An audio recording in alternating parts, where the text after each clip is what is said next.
मर्रा railway bridge का प्रभारी मंत्री श्री उदय प्रताप सिंह जी के हस्ते लोकार्पण का कार्यक्रम रखा गया था। लोकार्पण की तिथि कुछ इस तरीके से रखी गई थी कि मैं उस तारीख में उपस्थित नहीं थी बालाघाट में, और ये बड़ा खेदपूर्ण विषय है कि जनता के आशीर्वाद से बालाघाट विधानसभा क्षेत्र की सम्मानीय जनता, 2.5 लाख जनता जिनका आशीर्वाद मुझे प्राप्त हुआ, और उस आशीर्वाद को प्राप्त करके मैं भारी मतों से विजयश्री हासिल करके मध्य प्रदेश की विधानसभा में पहुंची।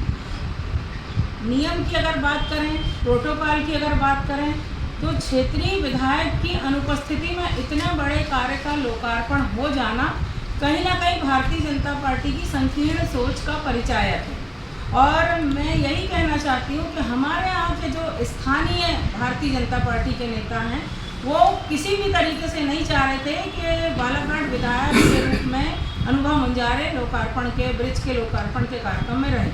जबकि आपको मैं बताना चाहती हूँ कि 15 दिन पहले जब हमने पुल के निर्माण के निरीक्षण किया था, ब्रिज कॉरपोरेशन के जो हमारे एसडीओ हैं सनोड़िया जी, नगर पालिका के अधिकारी, माननीय पार्षदगणों के साथ में, तब ये बात सुनिश्चित हुई थी, एसडीएम श्री गोपाल सोनी जी भी थे, कि आप कार्यक्रम की तिथि सुनिश्चित करें, लेकिन पहले आप भले लेट हो चलेगा, लेकिन तैयारी पूरी होना चाहिए, निर्माण की प्रक्रिया पूर्ण हो जाना चाहिए, विधिवत हो जाना चाहिए। इसके बाद भले 15 दिन लेट होगा, हम बर्दाश्त कर लेंगे, जनता सहन कर लेगी। लेकिन आप सभी जानते हैं कि मैं पार्टी के काम से पिछले 6 तारीख से बालाघाट में नहीं थी। मैं आज ही लौट के आई हूँ, भोपाल दिल्ली, फिर दिल्ली से फिर भोपाल, और फिर भोपाल से आज मैं बालाघाट पहुँची हूँ। तो मेरे पीठ पीछे ये लोकार्पण का कार्यक्रम जानबूझ के भाजपा के द्वारा रखा गया।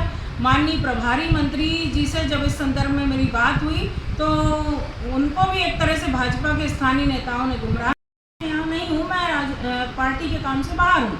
तो ये एक तो पहली मेरी आपत्ति है कि इतना बड़ा काम हुआ लोकार्पण का, उसमें मेरा कहीं इन लोगों ने राजनीतिक रूप से कहना चाहिए कि मेरे को नज़रअंदाज करने की कोशिश की गई।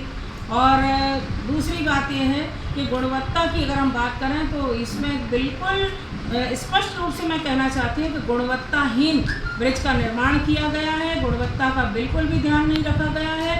और सबसे ज़्यादा आपत्तिजनक बात तो यह है कि वहाँ विद्युतीकरण नहीं हुआ है। इतना मतलब मेन मार्ग है वो, इतना बड़ा यातायात का एक साधन बना है वो, लेकिन वहाँ अगर बिजली नहीं है, अगर वहाँ पे विद्युतीकरण नहीं है, तो अगर कोई दुर्घटना होती है तो इसकी जवाबदारी किसकी होगी, ये सुनिश्चित होना चाहिए। दूसरी बात, फुटपाथ नहीं बना। मैं अभी ब्रिज का निरीक्षण करके आ रही हूँ, 200 मीटर पे फुटपाथ बना ही नहीं है। और अधिकारियों से जब पूछ रहे हैं तो वो कह रहे हैं कि फॉरेस्ट से हमें अनुमति नहीं थी। तो जब फॉरेस्ट से आपकी अनुमति नहीं थी, तो आपको पहले वो प्रोसेस करना था, फॉरेस्ट विभाग से आपको अनुमति लेना था। अनुमति के बाद आपको उस ब्रिज का निर्माण किया जाना था।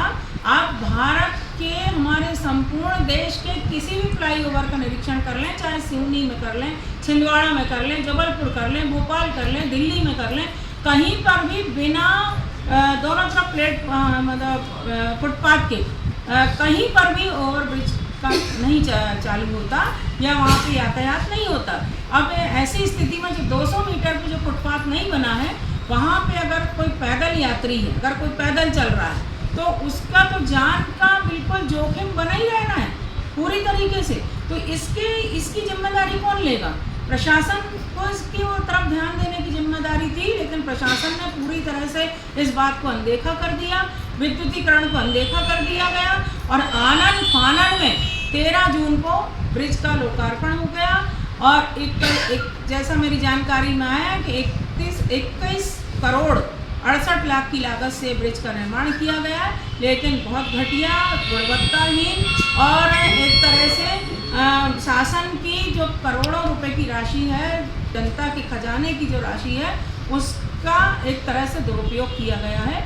तो मैं इस निर्माण कार्य के लिए यही कहना चाहती हूँ कि इसकी उच्च स्तरीय जांच होना चाहिए, और फुटपाथ नहीं बना है, इस पे बहुत गंभीरता से प्रशासन को ध्यान में देना चाहिए। और फॉरेस्ट विभाग से अनुमति बिना लिए अगर ये निर्माण किया गया, तो जो भी जिम्मेदार अधिकारी हैं, उन पे सब पे कार्रवाई होना चाहिए और कठोर से कठोर कार्रवाई होना चाहिए। और अगर कोई दुर्घटनाग्रस्त हमारा भाई बहन या कोई भी होता है, किसी के भी साथ अगर कोई अप्रत्याशित घटना घटित होती तो इसकी पूरी जवाबदारी निर्माण अधिकारियों की है, निर्माण एजेंसी की है और शासन प्रशासन की है।